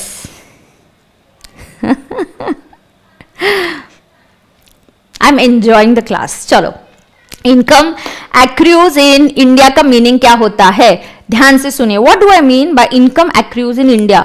income from business connection in India. Okay, there has to be some business connection. We are going to see the definition later. नीचे definition दिया है, ये जब खत्म होगा business connection म्हणजे काय, व्हाट इज बिजनेस कनेक्शन, इसका डेफिनेशन दिया है। यस, इसका डेफिनेशन दिया है। टीडीएस को ग्रॉस अमाउंट से क्यों करते हैं? मतलब always TDS is deducted on your income. TDS आपके इनकम टोटल जो आपका ग्रॉस अमाउंट है उस पर टीडीएस कट होता है। हाँ शशांक, ऐसा ही होता है, you have to remember that. Yes, now understand. Taxability की डेफिनेशन, सॉरी बिजनेस कनेक्शन की डेफिनेशन हम आगे पढ़ने वाले हैं। मैं आपको क्या पढ़ा रही हूँ, फोकस कीजिए। मैं आपको पढ़ा रही हूँ income accrues in India means what. अयो, why do I want income accrues in India? Because if it accrues in India it will become a Indian income, it will become a Indian income. शाबाश, चलो आगे। Income from any property. Okay, पहला circle करो business connection, मेरे साथ circle करते जाओ। Circle और बॉक्सेस ही बनाने, क्यों मैं बोल रही हूं, मैंने बोला ना तो वही करने का। चलो जल्दी। Income from business connection in India, income from any property. अयो, प्रॉपर्टी और असेट किधर है? इंडिया में है। So income from any property, asset और अ सोर्स। मतलब मैंने आपको बोला बिजनेस में कहां पे है? इंडिया में। हाँ, बिजनेस भी इंडिया में है तो income will accrue in India. Property India में है तो income will accrue in India. Asset India में है तो income will accrue in India. Second. Third, capital gain on transfer of a capital asset situated in India, situated in India. So capital gain कब होता है? On sale of asset. When do you get capital gain? Capital gain arises on sale of asset, arises on sale of asset. बरोबर बरोबर, capital gain arises on sale of asset. ये किधर सीखेंगे? हमारा chapter है कैपिटल गेन्स का, वहां सीखेंगे। लेकिन अगर असेट इंडिया में है और आपने बेचा, आपका प्रॉफिट हुआ, ये प्रॉफिट कैपिटल गेन्स बोला जाता है। और ये कहां एक्रू होता है? ये इंडिया में एक्रू होता है। ये कहां एक्रू होता है? इंडिया में एक्रू होता है। Yes, so please understand. Income from salary, अयो, salary will also accrue in India if service is rendered in India. ये इंस्टीट्यूट का ये सैलरी वाला पार्ट ये फेवरेट एडजस्टमेंट होता है। Income from salary if service is rendered in India, very very important. Fourth point is very very important. Salary के लिए हम ये नहीं देखते कि मेरा एम्प्लॉयर कौन है, मेरी सैलरी क्या, I am working for a project, कहाँ पे है, मेरा एम्प्लॉयर इन्फोसिस है क्या, मेरा एम्प्लॉयर कौन है, एम्प्लॉयर कौन है ये नहीं देखते। Where you rendered service is important. So if Infosys sends me outside India, now ध्यान दीजिए, देखो कैसे कैसे आपके सारे सवाल कड़ियां जुड़ती जाने वाली है और आपके सारे सवाल के जवाब धीरे धीरे मिलने वाले हैं। सो बिल्कुल pay attention that income from salary जो होता है कहां एक्रू होता है? जहां पे सर्विस आप रेंडर करते हो। Where does your salary income accrues? Salary income accrues where service is rendered, where service is rendered. शाबाश। नाउ लेट अस अंडरस्टैंड, अगर आप इन्फोसिस के लिए काम कर रहे हो लेकिन आप प्रोजेक्ट के लिए इंडिया के बाहर, उन्होंने आपको लंदन भेज दिया किसी प्रोजेक्ट के लिए, तो पूरा साल आप सर्विस लंदन में दे रहे थे, तो आपका सैलरी एक्रू होगा outside India. Yes, and if you receive also this salary outside India, तो अगर दोनों चीजें इंडिया के बाहर हो गई तो ये फॉरेन इनकम होगा। इस पे टैक्स लगेगा कि नहीं अभी नहीं पता मुझे, ना ना ना, रुकिए। अब देखो वो आगे पार्ट है, रेसिडेंशियल स्टेटस और नेचर ऑफ इनकम का combination will decide whether I have to pay tax in India और no. I taught you residential status, except some part I am teaching you in nature of income, and इसको combine करके मैं अभी आपको वो chart भी एक बताने वाली हूं कि इंडिया में टैक्सेबिलिटी कब होती है। पहले फोकस कीजिए एक्रूअल ऑफ इनकम पे। पहले when does income accrue in India, चलो मेरे साथ जो सर्कल की हुई चीजें रिपीट करनी है। If your business connection is in India, income accrues in India. Business connection किधर है? इंडिया में, तो इनकम कहां एक्रू होगा? इंडिया में। Second, income from a property asset source कहां है? इंडिया में। इनकम फ्रॉम प्रॉपर्टी असेट और source in India, then income will accrue in India. Capital gain arising from an asset in India, income will accrue in India. Salary rendered where? For salary, what is the place of accrual? Place where service is rendered. मेरे साथ repeat करो. For salary, when does salary accrue in India? Salary accrues in India if the service is rendered in India. If the service is rendered outside India, salary will accrue outside India. बरोबर? Yes, बरोबर. आगे. Income from salary if service is rendered or provided by, okay, income from salary, हाँ अभी ये exception है। Fifth point पढ़ो। I want you to read the fifth point, I want you to read the fifth point, think about it and then I'll answer. I will tell you what it is. Read point number 5. Yes, बिल्कुल। और ma'am इसको सबको कैसे link करेंगे? रुकिए, बहुत ही important part है वो भी। अयो, I wanted to solve problems यार विथ ऑल टुडे। देखते हुआ तो सॉल्व करेंगे। चलो 5वां पॉइंट पढ़िए। Income from salary if service is rendered outside India provided the employer is government of India and the employee is an Indian citizen, this will always accrue in India. अयो, किसको buffer हो रहा है? 5 minute रुक, हो जाएगा ठीक। 2 minute का फ्लक्चुएशन हुआ रहेगा। हाँ, now listen here. For salary, place of accrual is place where service is rendered. If service is rendered in India, salary will accrue in India. If service is rendered in London, salary will accrue in London. Now, लेकिन if now listen, if अगर government of India आपका employer है, कौन आपका employer है? Government of India is your employer and services can be rendered anywhere.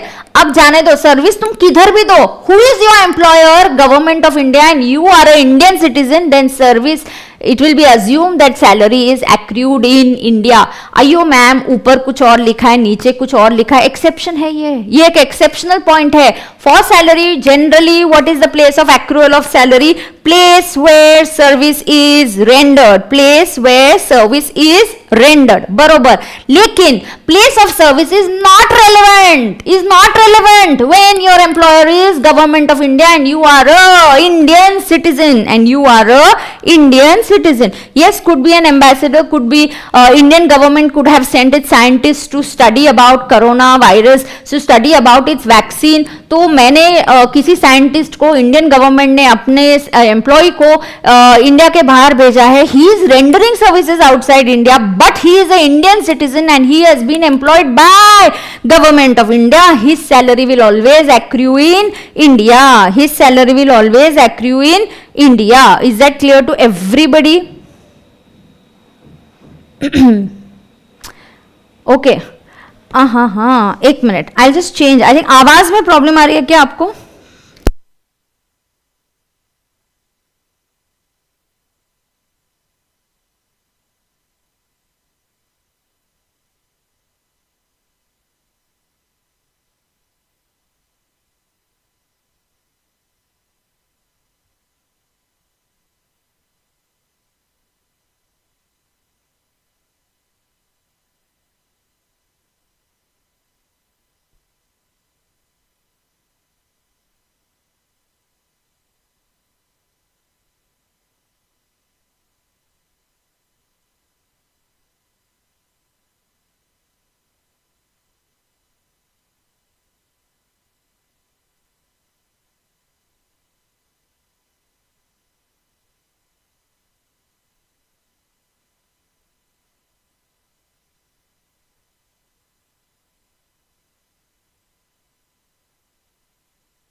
back, let's understand.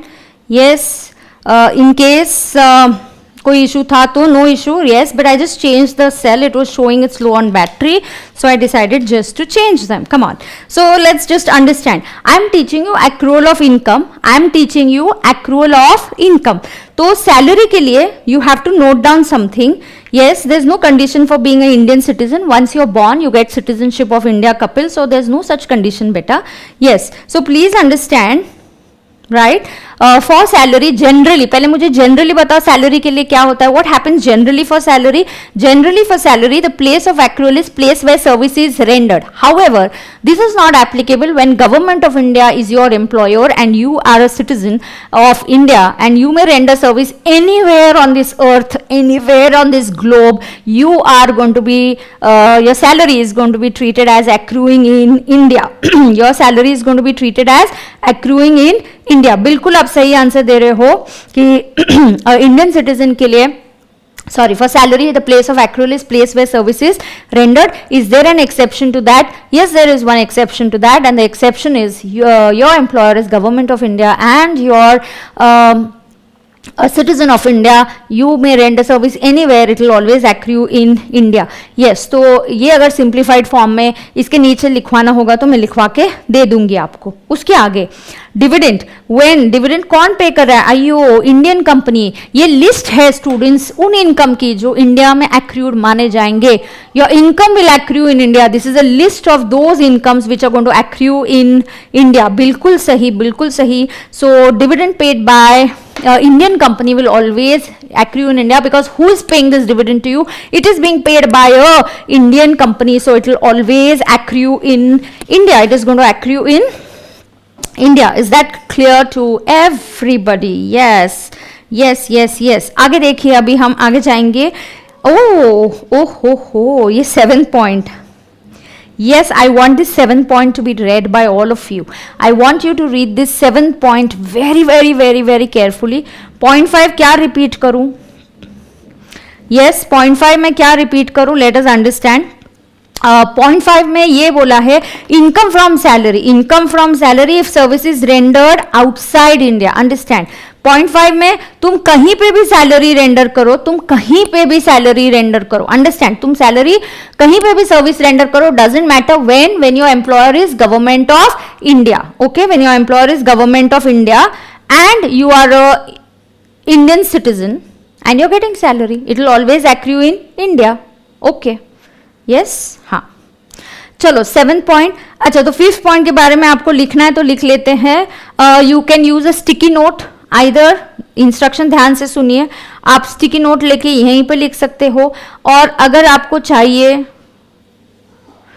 Kapil यार तू ही बता दे, अगर एक कंडीशन सेटिस्फाई दूसरा नहीं हुआ, दोनों कंडीशन होने चाहिए ना. आप गवर्नमेंट ऑफ इंडिया होने चाहिए और आप इंडियन सिटीजन होने चाहिए, तो ही वो एक्सेप्शन में आएगा. नहीं तो what will be the place of accrual? Place where service is rendered. Yes, dividend paid by Indian company will always accrue in India. Who is paying the dividend? Indian company. So where will it accrue? In India. Yes, dividend paid by Indian company will accrue in India. Okay. So notebook खोल दीजिए. Open your notebook. Let's write down. Notebook. Open your notebook. Following incomes. चलो चलो जल्दी करो. Following incomes will accrue. Okay. Following incomes will accrue in India. Deem to be accrued, यही सब है, यही एक्रूड है, यही डीम टू बी एक्रूड है. Suppose I have business connection in India, it is deem to be accrued in India. Okay, so यही सब है एक्रूड और deem to be accrued in India. Jacob मैंने पहले भी बताया है, there is no condition for Indian citizen. If you are born in India, income is, you are a Indian citizen. You're born in India, you become a Indian citizen. Okay, following incomes are following incomes are accrued in India oblique deemed to be accrued in India. इसी में covered कर दिया है. कुछ चीजें dimming है, कुछ चीजें डायरेक्ट है.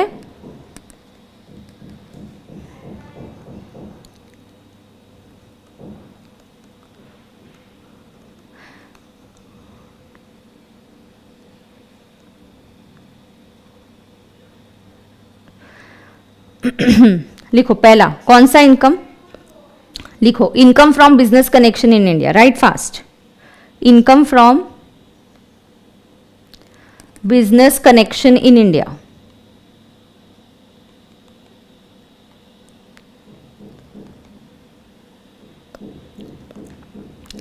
Income from business connection in India. Okay, business connection क्या है उसकी डेफिनेशन हम पढ़ने वाले. दूसरा क्या है, शॉर्ट में लिखना है, कीवर्ड्स लिखने, don't write the entire sentence, you should write in short, right the keywords, important words. Okay, source oblique asset oblique property किधर है, in India. Source oblique asset और प्रॉपर्टी कहां है, in India. Third, capital gain, कौन से इसका capital gain, capital gain on sale of capital asset, और capital asset किधर है, इन India. So you have a capital asset in India and you cell it and you make a profit, that capital gain arises. वो कहां एक्री होगा, India में एक्री होगा, तो वो इंडियन इनकम बन जाएगा. इंडियन इनकम बन गया तो आगे क्या होगा, वेट,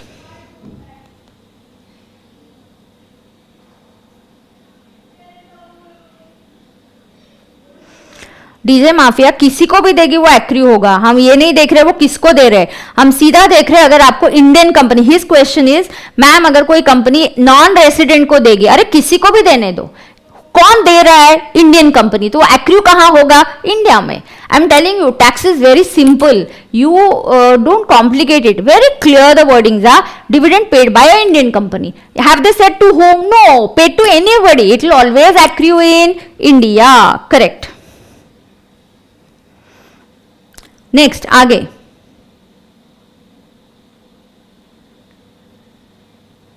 चौथा, capital gain on sale of capital asset, write down. If service is rendered in India,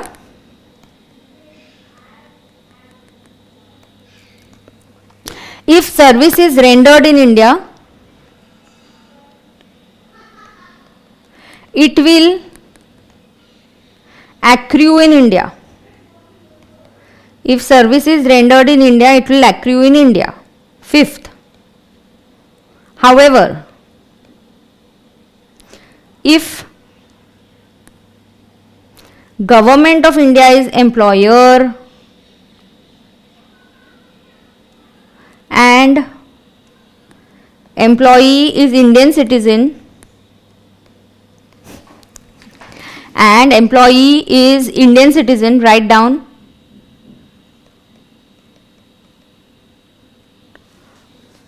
Government of India is the employer and employee is Indian citizen.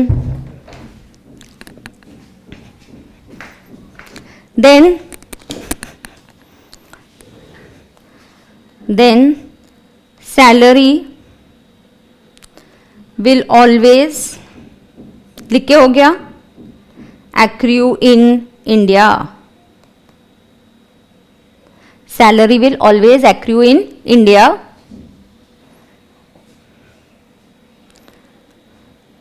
Here the place where service is rendered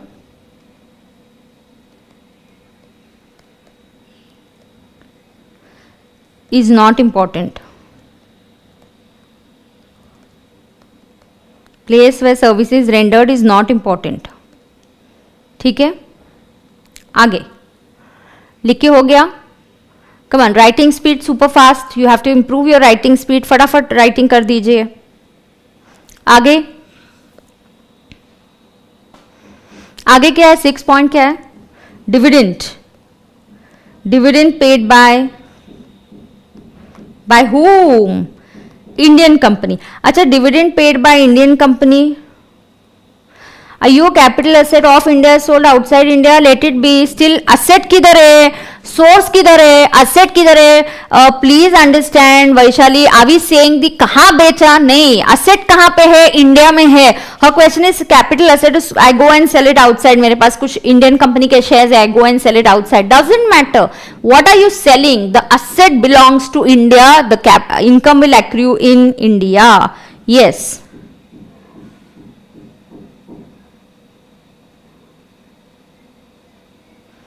प्रीति कोई बात नहीं, app के चक्कर में कम time आप concentrate कर पाए तो लेक्चर यूट्यूब पे है ही, फिर से देख लेना.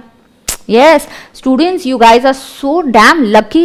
डू यू नो हमारे टाइम पे क्लासेस होती थी एक ही time, there was no concept of recording. एक ही टाइम हमको सुनने को मिलते थे, एक ही टाइम अटेंड करते थे. कभी कभी तो आर्टिकलशिप होता था, तो उस चक्कर में हमारी क्लासेस मिस होती थी. फ्रेंड्स की बुक लेके खुद से पढ़ के हम अंडरस्टैंड करते थे. Yes, so you are very lucky, you get these lectures to watch them again. So you don't have to worry, take advantage of all these things. Okay. हाँ, मुझे भी नहीं पता कल क्लास कहाँ होगी. कल YouTube पे तो होगी, अगर ऐप पे कुछ रहा होगा तो देखेंगे कल. I will find out and let you know. Okay. हाँ, एक्रू में सिर्फ सोच देखना पड़ता है. बिल्कुल बिल्कुल. Yes, now understand. Okay. Dividend paid by Indian company. See, income tax act is saying that you are Indian citizen. तुम्हारे इंडियन सिटीजनशिप के लिए कॉम्प्लिकेशंस है, कोई और एक्ट्स है, तुम वो हिसाब से देखो पहले, तुम उधर सेटिस्फाई करो, क्योंकि ये किसी की क्वेरी है इसलिए बता रही हूँ. ओके. सेहान, I don't care in income tax. You know, basically आप उस एक्ट के हिसाब से देखो, आप इंडियन सिटीजन बन रहे हो क्या, बन रहे हो तो income tax act says check your citizenship act and come back to us, and if you're a citizen there, great, no problem. So dividend paid by Indian company. Yes. अब 7th और 8th. पहले 7th I want you to read. Yes, 7th एकदम ध्यान से पढ़ना है और मुझे चाहिए कि कोई ये explain करे. I want you to read the 7th point very very carefully. Read 7th point very carefully. Yes, so please read the 7th point very carefully.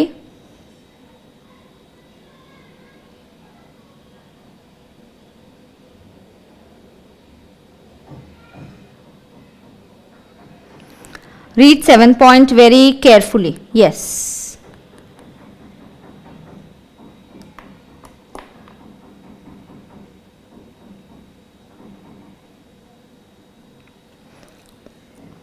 Okay, चलो जल्दी पढ़ो, फिर हम समझ लेंगे.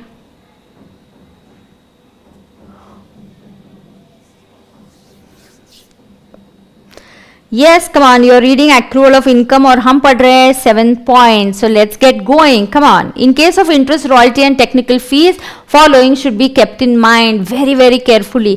ये accrual वाले income का पार्ट हो रहा है.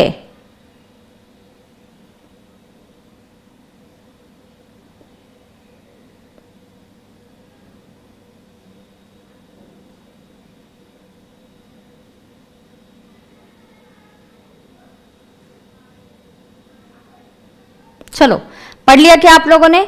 इन case of interest, royalty and technical fees, what has to be kept in mind. Yes, चलो जल्दी जल्दी कर लीजिए. Here is the 7th point. Okay okay okay, point दिखा दिया अभी मैंने. हाँ, कल तो और भी मजा करने वाले हैं, क्योंकि हम क्या करने वाले हैं, कल हम प्रॉब्लम सॉल्विंग करने वाले हैं. So we are going to do problem solving, very very important. Yes. A. In case it is paid by government of India, it shall always accrue in India. अगर ये कहाँ कौन पे करता है, what things I am talking about? Interest, royalty, technical fees. Yes, for interest, royalty and technical fees. Yes, अभी आप सुनिए, मैं explain करती हूँ, आपको ध्यान से सुनिएगा. हाँ, for interest, royalty and technical fees, accrual of income depends upon the payer. ये मैं लिखवा के लेने वाली हूँ आपको. I am going to make you write so you will understand. Okay, so we are talking about 3 things: interest, royalty and technical fees. Yes, अरे वाह, सही बच्चे आंसर्स दे रहे हैं. and technical fees. So for interest, royalty and technical fees, so कौन सी बात है, interest, royalty and technical fees, accrual of income, for these 3 things, accrual of income depends upon the pair. माने पैसे, ये रॉयल्टी, इंटरेस्ट, टेक्निकल फी पे कौन करने वाला है. Yes, so it depends upon the pair. So interest, royalty and technical fees, accrual of income किस पे डिपेंड करता है, पेयर पे. इसमें पहला पॉइंट है, who is the pair. Now let's see pair कौन है. अगर पेयर गवर्नमेंट ऑफ इंडिया है, who is the pair? Government of India. It will always accrue in India. Yes, so you are getting interest, royalty and technical fees is being paid by government of India. It will always accrue in India. Ma'am इसको problem में हम practically कैसे समझेंगे? जब problem अभी start करने वाली हूँ कल से, थोड़ा सा मुझे थ्योरी का बेस रेडी करना पड़ता है so that I can start with problems, dear students. Yes, so let us get started here with problems tomorrow. आज इतना पार्ट करके लेती हूँ तो कल मैं आपके साथ प्रॉब्लम्स कर पाऊंगी. Yes, so government of India, it will always accrue where? It will always accrue in India. It will always accrue in India. तो मेरे साथ लिखते जाइए, नोटबुक में लिखना है ये जल्दी से.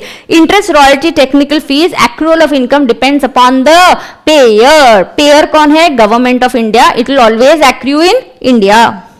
दूसरा पेयर कौन है? रेसिडेंट. ऐसा कोई पर्सन जो रेसिडेंट है, if such person is paying you interest, royalty and technical fees, what is he paying you? Interest, royalty और technical fees. It will always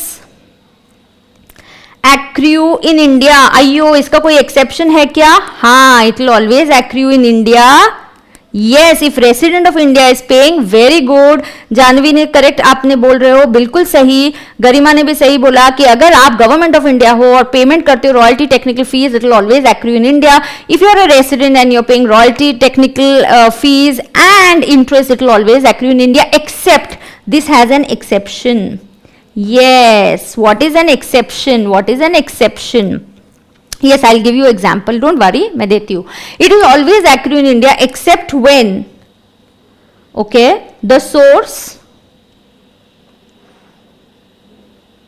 the business, कोई project है, or you have taken loan. This loan is used for source, business और project. The loan is also used for what? Is used for these sources. और ये सब कहाँ situated है? All this is situated outside India. All this is situated outside India. Then it will accrue outside India. Yes. Now when a resident pays interest, it will always accrue in India. But if resident is paying interest, ayyo, why is he paying interest? Because he has taken a loan. Why is he paying interest? Because he has taken a loan. He has taken a loan from his friend in USA and he is going to use this loan for starting a petrol pump in USA. Do you understand? Yes, so he is paying this interest to his friend. Friend is in USA and he is starting the source. जो petrol pump है वो भी किधर है? India के बाहर है. तो ये जो इंटरेस्ट है ये कहाँ एक्रू होगा? This interest will accrue outside India. So let's get going again. This is a concept which I need to explain you 3 to 4 times. Yes, I am going to explain you. Don't worry about it. पहला, जब government of India interest देती है ये कहाँ accrue होता है? It will always accrue in India. It will always accrue in India. But जब resident ये पे करता है, who is paying? Resident will pay, it will always accrue in India. यहाँ पे एक एक्सेप्शन है. एक्सेप्शन ये है कि रेसिडेंट ने लोन किस लिए, ये जो इंटरेस्ट रेसिडेंट क्यों पे कर रहा है, या मैं रॉयल्टी पे कर रहा हूँ, टेक्निकल फीस पे कर रहा हूँ, किससे रिलेटेड है? It is related to a source. Oh, it is related to a business and that business is situated outside India and that business is situated outside India. So it is related to a source, a business or a project जो India के बाहर है. Then ये interest, royalty, technical fee will accrue outside India. So सीधी सी बात है, I have taken resident है mister, क्या नाम लूं? गौरव. हाँ, let's understand. Who is a resident? Mister Gaurav. Gaurav कौन है? एक रेसिडेंट है. He is paying royalty for what? For some business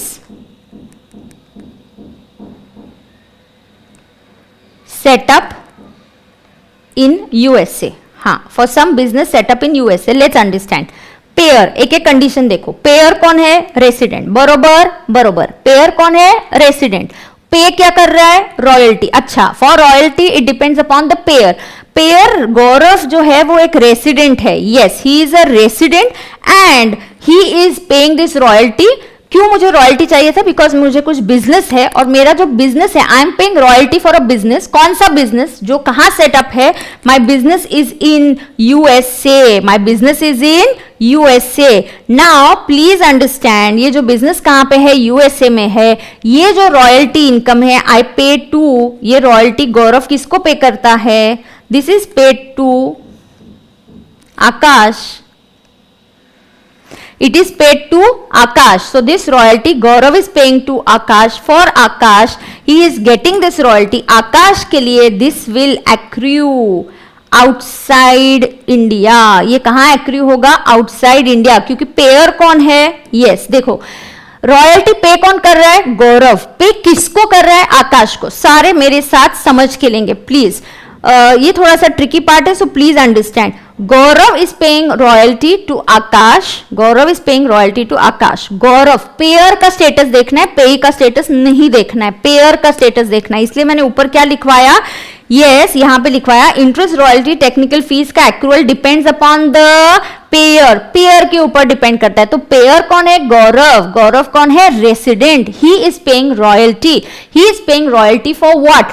search कि ये रॉयल्टी किस चीज के लिए है? फॉर सम लोन और फॉर सम सोर्स और सम बिजनेस और a project that is situated outside India.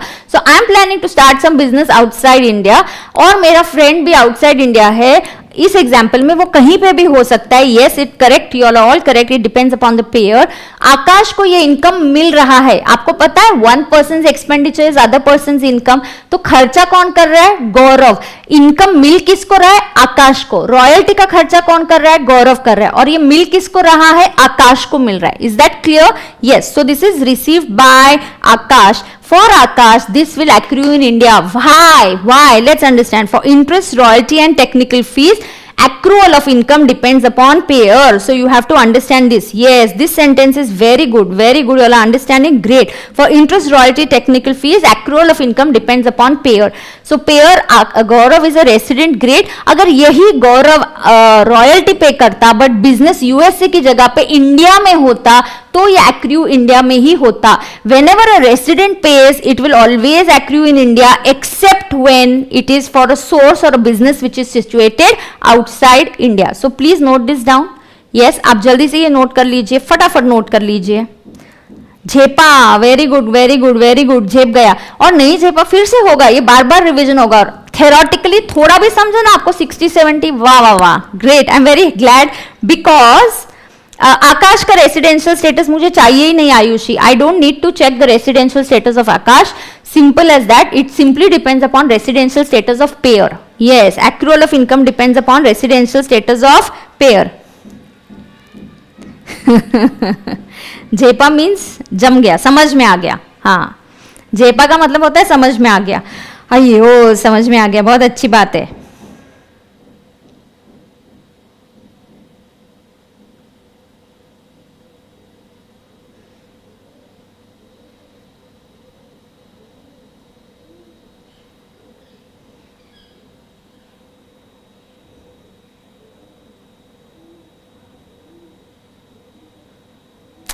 Okay, now should I go ahead now? Yes, please understand. चलो, मैम भूख लगी है. हाँ हाँ, अच्छा राज सर का डायलॉग है क्या? Okay okay. अब NR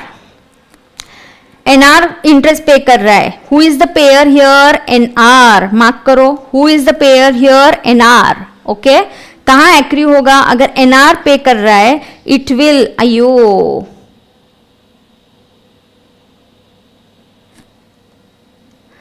it will always accrue in India. It will always accrue in India. अयो, it will always accrue outside India. Sorry, it will always accrue outside India because payer कौन है? NR. Payer is NR. So when NR is paying interest, royalty, technical fees, it will always accrue where? Outside India. Is there an exception? Yes, yes. Outside India कर दिया मैंने. हाँ. Except when, except when the source the business, the project is situated in India. कहां पे situated है? In India में. It is situated in India. So for NR it will always accrue. NR अगर pair है तो generally ये India के बाहर ही accrue होगा, क्योंकि पेयर कौन है? NR है. So payer is NR. It will always accrue outside India except when the source business or the project is situated in India. Okay. Yes. Now please understand, I am teaching you accrual of income. एक बार revise करते. पहले के 5-6 part से बहुत easy है, 7 पे थोड़ा सा फोकस करना है, तो वो बार बार हम समझ के लेंगे, कोई उसमें बात नहीं है. अंडरस्टैंड. पहले बिजनेस कनेक्शन किधर है? इंडिया में. सोर्स असेट या प्रॉपर्टी कहां है? इंडिया में. कैपिटल गेन अराइज हो रहा है on sale of asset. Asset कहां है? इंडिया में है. If service is rendered in India it will always accrue in India. However, if government of India is the employer, understand salary के लिए, हाँ employer कौन है? Government of India, Indian citizen है, then salary will always accrue in India. यहाँ पे service, place where service is rendered is not important. Dividend कौन पे कर रहा है? Indian company, it will always accrue in India.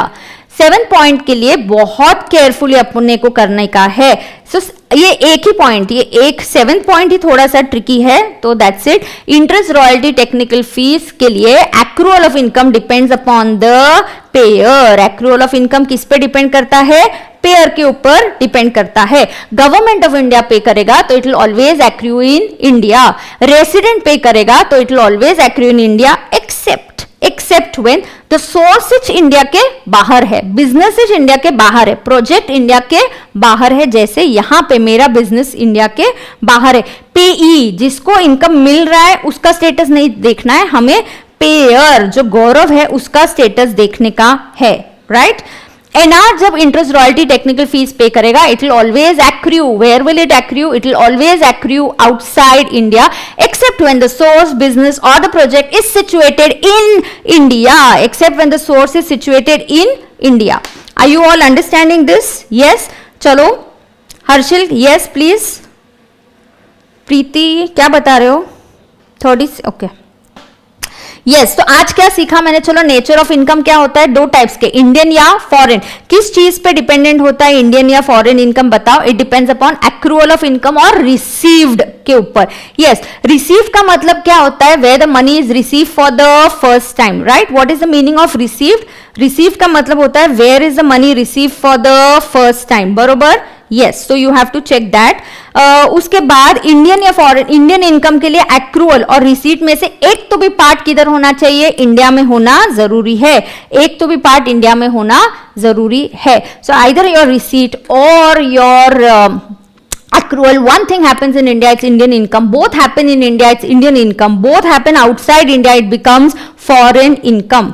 Ma'am royalty क्या होता है? येस इट इज डिफाइंड, मैं आपको कल बताऊंगी. Royalty is generally I pay as a fee year on year to use somebody's जैसे रॉयल्टी ऑथर्स अपना, अगर मेरा बुक मुझे पब्लिश करना है I will go to a publisher. Publisher will publish my books and pay me royalty. So it is like a right to use my asset. So वो book मेरी है, उसका content मेरा है, वो आपको use करना है, तो you have to give me some royalty. Yes?